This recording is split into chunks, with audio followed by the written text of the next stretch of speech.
কেউ মেশিনের মাথা নিচ্ছে, মোটর নিচ্ছে, এটা বলতে হবে আপনারা। যদি সহযোগিতা না করেন 10টা 11টা করে আমিও তো বাড়িতে চলে যাই, আমিও তো ঘুমাই, আমি তো আর ঘর থেকে ক্যামেরা লাগাই এখানে চুরি করতেছি। রাত 12টার পরে যে হোক, এলাকার হোক বাইরে হোক, তাকে বসাই আমাকে ফোন দিবেন। যদি না আসি সেদিন বলবেন চেয়ারম্যানকে ফোন দিয়েছি, চেয়ারম্যান আসে নাই। আমি চেয়ারম্যান এখন নাই জানেন, কিন্তু আমি সাবেক চেয়ারম্যান, আমি ইতিহাসের পাতায় চেয়ারম্যান এবং বাংলাদেশের যে সরকারি গাইডলাইন আছে সেখানে নথিভুক্ত একজন চেয়ারম্যান, সাবেক চেয়ারম্যান, রানিং চেয়ারম্যান না। তারপরও আমার দায়িত্ব, আমি এলাকার রাজনীতি করে, এই কারণে আমার দায়িত্ব বর্তা। একটা চুরি, একটা ডাকাতি, একটা অপকর্ম যদি হয়, এটা আমাদের আবুল হোসেন ভাই জমাত করে সবার দায়িত্ব, আমার শুধু একার দায়িত্ব না। যদি আপনাদের সৎ সাহস না থাকে চোর ধরার, শুধু আমাকে ইনফর্ম করবেন, আমি সর্বোচ্চ প্রমাণ ইনফর্ম করেন। যদি আমি না ধরি আনি তখন বলবেন আপনারা এই ধরনের মিটিং এ মাইকে করবেন চেয়ারম্যানকে বলেছিলাম, কিন্তু চেয়ারম্যান চোর ধরে নাই। আমি কি ধরি নাই? আগে চোর ধরি নাই? আগে আপনারা বলেছেন আমি চোর ধরেছি।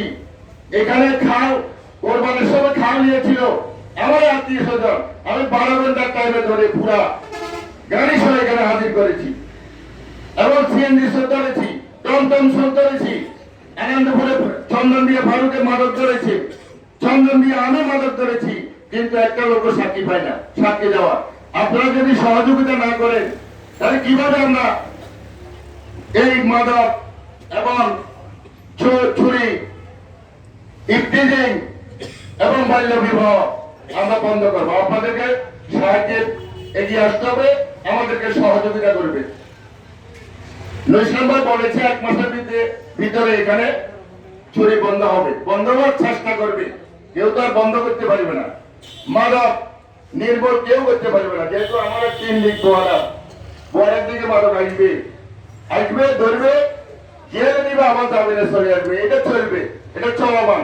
তারপরে সমাজের লোকজন যদি এই বাজারের আশেপাশে বিক্রি হয়, বন্ধুহাতে আসানপুরে চন্দন দিয়ে বিক্রি হয়, যদি এলাকার লোকজন একটু সচেতন হন তাহলে আশা করি কিছু কমে যাবে। সবসময় এটা চলমান, কিন্তু বেসার কম।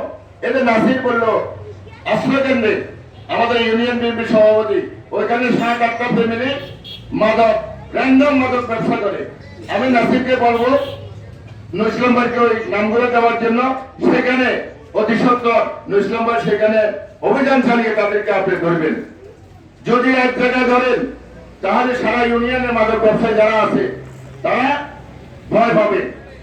তাই আমরা, আমাদের এমপি মহোদয় একজন মাটির মানুষ, উনি কালকে সকালে বলেছে চোর ডাকাত সন্ত্রাসী অন্যায়কারী যে হোক, সে আমার হোক আপনার হোক, সে আমাদের দলের সদস্য না।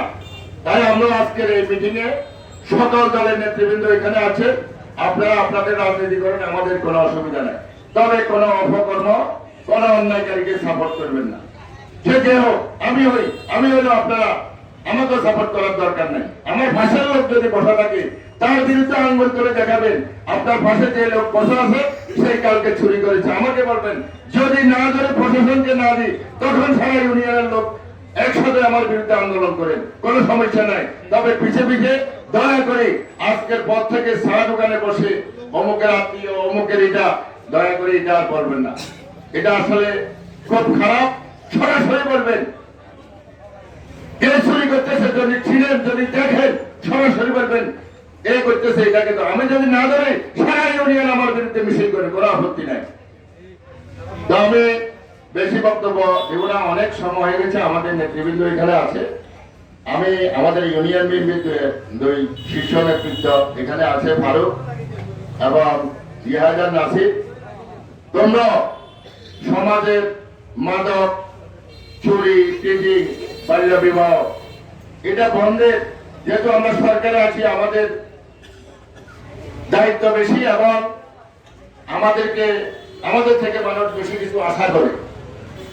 আজকে যারা বিরোধী দল আছে, যারা আমাদের জমাত এবং আমাদের সর্ববৃহৎ বিরোধী দল, আমি আবুল হোসেন ভাইকে বলবো, আমরা যেহেতু এই আনন্দপুরের বাসিন্দা, আনন্দপুর বসবাস করি, আপনারা ওই সহযোগিতায় গিয়ে আসবেন। কোথায় চুরি, এটা আপনাদেরও দায়বদ্ধতা।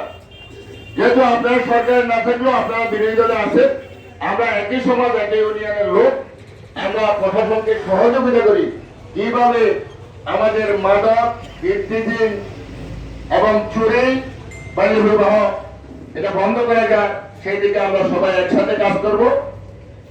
বক্তব্য আর বেশি বাড়াবো না। সবাইকে আজকের এই মত বিনিময় সভায় অংশগ্রহণ করার জন্য আবারও আমাদের এমপি মহোদয় রফিকুল আলম মজনুর পক্ষ থেকে সংগ্রামী সালাম, ধন্যবাদ জানিয়ে আমার বক্তব্য শেষ করলাম। পাশাপাশি আজকে এই মত বিনিময় সভা এখানে সমাপ্তি করলাম।